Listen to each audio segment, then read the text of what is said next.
Este programa é uma realização da Sul TV, o seu canal digital.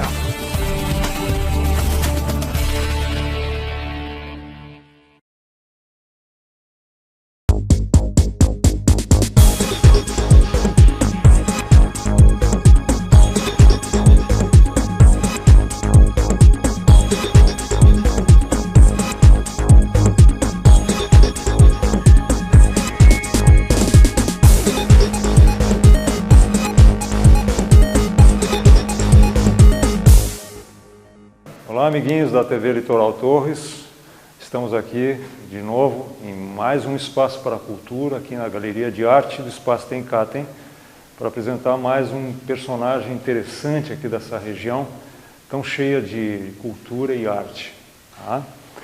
Mas antes, vamos começar a interagir um pouco mais com esse espaço aqui, que tem obras muito interessantes de um acervo que a Celina Tenkaten foi recolhendo ao longo do tempo de artistas de Torres, região e de outras paragens, né? Então, aos pouquinhos a gente vai mostrando esse acervo para vocês. A primeira obra que eu quero mostrar é essa aqui, que é de um artista chamado Marlon Selva, que vive em São João do Sul, ele é oriundo de Caxias do Sul, e que faz esse trabalho basicamente a partir das paisagens, né, do nosso litoral aqui, mas principalmente dos aparados da serra.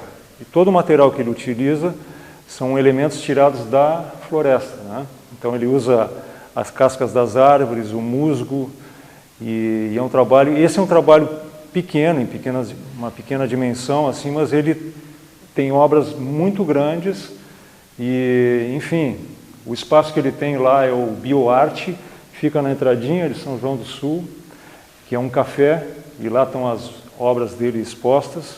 Vale a pena conhecer, é um trabalho muito rico, e um dia ele vai estar aqui com a gente para ser entrevistado também. Tá? Hoje a gente está recebendo aqui um personagem que eu conheci faz 2 anos, eu acho, né, Mauro? Uma exposição que aconteceu no Mesh Coworking, ali na Lagoa do Violão, que era um evento coletivo de arte. E eu estava expondo lá e o Mauro estava trazendo sua última publicação que ele tinha ilustrado. E na nossa conversa eu me impressionei muito assim com o pique que ele estava no momento em que o mercado editorial estava entrando em crise, né? E aí eu vi assim, puxa vida, existe uma luz no fim do túnel. Aí eu vim conhecer melhor a história do Mauro, da sua família, e nós vamos contar um pouquinho disso aí hoje, né, Mauro? Então deixa eu sentar aqui, vamos conversar. Mauro César Freitas. Pode pegar ele aí. O meu está na lapela. Grande Jorge. Então tá, bem-vindo. Obrigado. Para mim é um prazer estar aqui, né? E uma alegria, recebi o convite com satisfação. Isso aí, merecido, e eu acho que nós vamos fazer uma bela conversa aqui. Então conta um pouquinho assim, a chave de toda a questão foi quando tu decidisse te mudar para Três Cachoeiras. Né? A história assim, é um pouco engraçada, assim. Hoje é engraçado, na época foi um pouco terrível, assim. Eu trabalhei durante 21 anos numa agência de publicidade em Novo Hamburgo. E aí o trabalho era rotineiro, arte final, uma coisa muito técnica, né? E eu sempre gostei de desenhar, gostei de criar. Eu tinha até uma certa inveja do pessoal de criação, né? Eles criavam os anúncios maravilhosos, um monte de coisa. E para mim só chegava o material depois de aprovado pelo cliente que tinha que fazer arte final e coisa, e era muito técnico. E aí, cara, eu gostei sempre de desenhar, desde pequeno. Na verdade, desde que eu me conheço por gente, eu sempre gostei de ter perto de mim um papel, lápis e desenhar. E aí eu me lembro que eu enchi o saco do meu pai e da minha mãe para comprar gibi. Só em quadrinhos, cara, era direto, assim. Eu pegava e fazia, nos cadernos, eu pegava e fazia minhas próprias histórias. E eu cresci com aquilo, dizia, cara, eu quero ser um dia desenhista. Eu mirava no Maurício de Souza. Eu achava que o Maurício de Souza era um cara que que eu me espelhava, que eu queria ser um cara tipo ele, assim, criar personagens, fazer história em quadrinhos. E aí, eu me formei em técnica eletrônica, nada a ver, uma coisa totalmente louca, assim. Aí trabalhei 1 ano como técnico em eletrônico. Depois eu fui trabalhar num escritório de um cara que ele fazia manual técnico para uma empresa de tratores. E aí tinha que fazer aquela coisa de desenhar parte do trator, motor, não sei o que, coisa. Já era desenho, apesar de ser um desenho técnico, já era desenho. Cara, daí eu saí dali e fiquei mais 1 ano. Aí eu saí dali, fiquei desempregado, eu não era casado ainda, né? Tava solteirão ainda, gurizão, assim. Aí eu já sabia fazer arte final, porque além desses desenhos eu fazia também arte final de cartão de visita, uma coisinha assim. Aí eu estava desempregado e surgiu na época uma oferta de emprego no jornal de uma agência de Novo Hamburgo. Isso foi em 95. E aí, precisando de arte finalista. E eu, vamos, né? Estava desempregado e coisa. Novo Hamburgo, morava em Sapucaia, 2 cidades assim de distância. E entrei em 95 na agência e fiquei até 2017. Fiquei muito tempo. Eu quase criei raízes. 95. 22 anos. Eu criei raízes praticamente. E sempre fazendo arte final, e de vez em quando o pessoal sabia que eu desenhava, de vez em quando pintava uma coisinha para ilustrar, às vezes no anúncio, às vezes, tem uma ilustração, mas era coisinhas assim. Só que aconteceu em 2014 uma coisa que mudou tudo assim. Em 2014, lá em Sapucaia, aconteceu um evento importante sobre altas habilidades. E aí eu fiz toda a programação visual, assim, tipo, fiz banner, fiz convite, fiz um monte de coisa. E eu conheci uma pessoa chamada Adriane Zaredini, que a gente fez o primeiro livro. A gente fez na coragem, assim. Vamos fazer um livro, né? A gente bancou o livro, tiramos uma pila do bolso, fizemos 1000 exemplares. E aí esse livro ele vendeu razoavelmente bem, fizemos um lançamento, tudo. Era o primeiro livro. Nossa, o sonho de lançar um livro, tu pegar aquele livro impresso assim, né, na mão, aquele cheirinho de impressão. Sim. Aí, primeiro livro. E aí eu, legal, tudo. E aconteceu nesse mesmo ano, 2014, que eu tinha já feito alguns livros em casa, assim, no computador, umas histórias que me vinham na cabeça, livros infantis. E aí fiz o preto e branco. O primeiro... Esse é o primeiro... Esse é o teu... Meu, 100% meu. Total tua. Isso, né? E o que tu falou primeiro é esse aqui, não? Esse aqui foi o primeirão. Vamos mostrar aqui para o pessoal. Isso. Então, né? Esse foi que surgiu lá em Sapucaia. Isso, esse foi o primeiro. E aí o pessoal gostou, curtiu tudo. E esse foi o segundo, meu, de autoria. Então, só que a história desse aqui foi muito engraçada, porque esse aqui, eu tiro no computador o arquivo, imprimi, né? Levei na editora para mostrar para o cara, mas eu não imaginei que o cara ia de repente publicar, mas enfim, né? Mostrei. E para minha surpresa, ele olhou o meu layout e disse: nós vamos publicar esse teu livro. E eu, sério? Sério. E de fato, daí esse é o livro. E conta um pouquinho o que ele trata aqui, né? Esse livro, ele é um livro assim que ele conta um pouco de tu aprender a fazer, a te virar com o que tu tem, vamos dizer assim, resumindo. Porque a história é um menino que ele tem um tema, recebe um tema para fazer, um trabalho de aula, que é fazer um desenho. Aí o menino ele se dá conta de que ele não tem lápis de cor, ele só tem um lápis preto. Daí ele, pai, agora como é que eu vou desenhar? Só tem um lápis preto.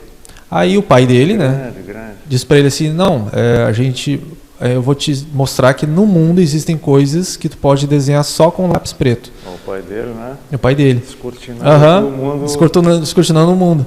Aí o pai dele começa a dizer, se tu olhar na natureza, existe o pinguim, que é preto e branco. Existe a zebra, que é preto e branco.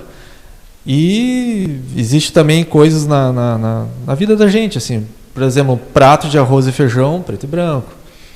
Aí ele mostra até um piano. O piano, se olhar as teclas no piano, preto e branco. Até ele faz uma brincadeira no final com os Beatles, né? A banda que cantava Paz e Amor se vestia de preto, né? No início se vestia de preto, né? Sim. E aí depois ele fala pro menino, não, tu pode fazer um desenho preto e branco, que pode ficar legal. E o menino faz um desenho preto e branco e mostra, e no final tá ali o desenho que ele faz. Qual é o desenho que ele faz? Que é esse aqui, ó. Que é o urso panda, né? Então, e foi um desenho bem, a professora deu uma nota boa para ele, foi um desenho bem feito, bem, né? Então a mensagem do livro é: se tu tem poucos recursos, não te apavora. De repente tu consegue fazer coisas bonitas com poucos recursos. A beleza está no que é simples, né? Às vezes no que é pouco. Né? Menos é mais, às vezes. Menos é mais. E agora estou lembrando do disco da capa branca dos Beatles. Também, né? O álbum bacana, branco. Cara. Então tá, isso aqui foi, que ano que foi? 2014. 2014. 14, no mesmo ano desse aqui. No mesmo ano foi 2, assim. Foi o mesmo ano que eu fiz o meu, o Dona Qualquer Coisa. Ah, é? Uhum. Foi um grande ano. Aí um ano depois eu já tinha essa história do Tem Monstro Aqui em Casa. Opa. Que ele é uma história um pouco mais pesada, vamos dizer assim. Ele é um livro infantil, mas ele tem uma mensagem para os pais também. Então ele fala assim: tem monstro aqui em casa. Na verdade, não existe na história o monstro propriamente dito, né?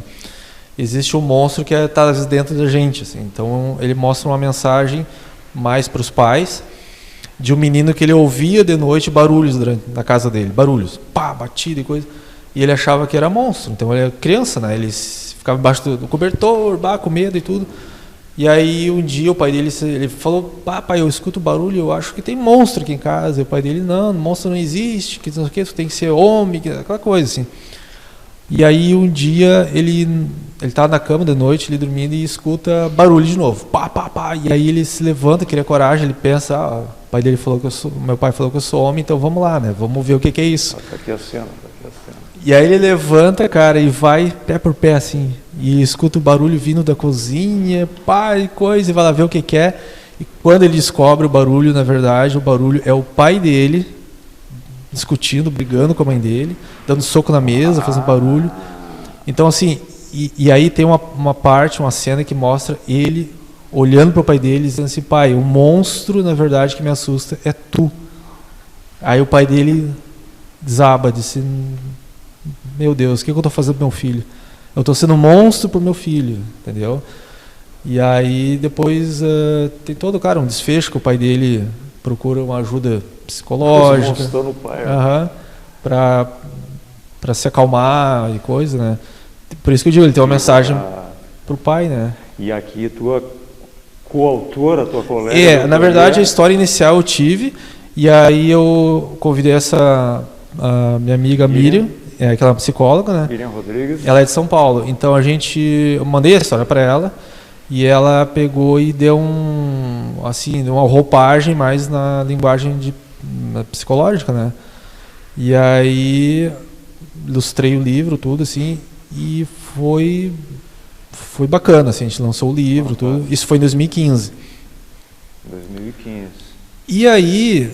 Essa foi a tua primeira parceria com psicólogos? Psicólogos, foi a primeira. Já é pela editora Sinopsis, pela Sinopsis. E aí, nesse meio tempo, isso foi 2015, eu fiquei em 2016 trabalhando, digamos assim, mais ilustração e tudo. Em 2017 eu saí dessa agência, né, que eu te falei, e aí a gente morava em Sapucaia, e trabalhando em casa, computador, internet. É o que eu precisava para trabalhar. E aconteceu, cara, que a gente teve uma ideia, eu e minha esposa, a gente teve uma ideia assim de mudar de áreas. Vamos por uma outra cidade. A gente resolveu vir aqui para Três Cachoeiras, que era uma cidade que a gente já conhecia, uma cidade que a gente vinha nas férias, porque o meu pai, ele tem uma casa ali, e a casa estava desocupada. E a gente assim, vamos ver como é que é morar ali, né? Vamos testar, morar numa cidade menor e tudo. E a gente gostava da cidade, sempre gostou. E a gente foi, cara, só que a gente foi meio assim, cara, será que vai dar certo? A gente foi pensando, qualquer coisa, vamos voltar, né? E casualmente, cara, chegamos ali em abril de 2017, e naquele mesmo ano, acho que foi no mês de, não sei se foi junho, a gente descobriu uma pessoa ali que tinha um texto que precisava de alguém para ilustrar. E, cara, caiu como uma luva, assim. E aí a gente fez esse livro aqui, Quando a Mágica Acontece, né? Esse livro aqui. E aí ele é um texto da Gleice e do Dr. Ronaldo, que ambos são dali de Três Cachoeiras. E aí eu ilustrei. Esse livro foi ilustrado por mim, a gente fez o lançamento. É o Ronaldo Fernandes. Que eu conheci os dois. É o nome artístico dele, Romakoff. Certo. E aí a gente fez esse livro e tudo. Aí depois, em 2018, fizemos o segundo, que eu não trouxe, não está aqui, é um livro... Também com eles. Também com eles. O Fazedor de Buracos, que já é um livro, ele é maior, né? E ele é um livro que ele é todo, por dentro é todo traço, todo preto, né? Preto e branco, que é para as crianças pintarem. E ele tem as cenas do livro, são cenas meio daquele livro como é que é, Jardim Secreto, acho que aquele de pintar que os adultos pintam lá e coisa, Jardim Encantado, algo assim. As cenas são daquele estilo ali, são para as crianças pintarem, estão cheios de detalhes e tudo. E aí... Fazedor de buracos. Fazedor de buracos, aham. E aí as coisas foram acontecendo, a gente fez o projeto Autor Presente nas escolas de Três Cachoeiras, Morrinhos do Sul, com esse livro aqui. E aí, nessas oportunidades de fazer o Autor Presente, as professoras foram me chamando para fazer nas escolas oficina de desenho, sabe? E é uma coisa que eu nunca fiz na minha vida, cara. Assim, mostrar para as crianças, dar dicas de desenho para as crianças, porque as oficinas duravam 2 horas, eram coisas, né? E as crianças foram gostando e as professoras, elas foram vendo, fazendo uma escola, me chamando nas outras escolas. Então eu fiz em algumas escolas, assim, oficina de desenho. Junto disso eu desenvolvi também outra coisa que até então eu acho que não existe, que eu chamo de desenhando ao vivo, que eu vou nas palestras e desenho estilo Paulo Caruso, sabe, no Roda Viva, né? Tem o Paulo Caruso que o pessoal está ali no meio, está sendo entrevistado, e o Paulo Caruso pega ganchos da entrevista e faz lá seus cartoons ali, coisa, né? As charges. Aí eu fiz isso a primeira vez e meio que o pessoal gostou, assim. Mas qual é tu está num evento que tu está ilustrando isso. O que está sendo abordado, é isso? Isso, vamos supor que tem uma palestra, né, acontecendo aqui, e eu fico num canto lá na mesa, aí o palestrante ele está falando e tudo, e eu pego algumas coisas que ele fala, e vamos supor que a palestra é sobre meio ambiente, as queimadas da Amazônia, vamos supor, né? Está falando sobre queimadas, eu pego trechos disso e faço lá uma charge, por exemplo, a Amazônia queimando, e vai indo. Então, assim, numa palestra surgem de 12, 15 desenhos, que no final a gente faz uma exposição na parede, ou a gente, que nem eu fiz uma vez, um varalzinho, a gente pendura os desenhos, e as pessoas, no final, elas podem fotografar os desenhos e tudo. Isso tem acontecido ali na região. Na região, aconteceu em Morrinhos do Sul, aconteceu. Em Morrinhos do Sul a gente fez uma palestra de um tema que daí não cabe muito humor. Porque nesses desenhos eu faço muito humor, né? Então, nessa palestra que eu fiz em Morrinhos era um tema mais delicado, que era abuso sexual de crianças, uma palestra mais de conscientização. Fiz também em Osório uma vez, em Santo Antônio Patrulha. E a galera... eu vou fazer agora em Porto Alegre. Porto Alegre. Vai ser agora dia 19 de outubro. Sobre? De psicologia. Essa presença do psicólogo direto. É impressionante. Impressionante. Né? Depois, a gente está terminando o bloco agora. O Lauro já está me enchendo o saco ali, ó. E depois a gente vai entrar nessa questão do psicólogo aí, que eu estou bem impressionado com isso aí. Muito interessante, tá? A gente volta logo aí.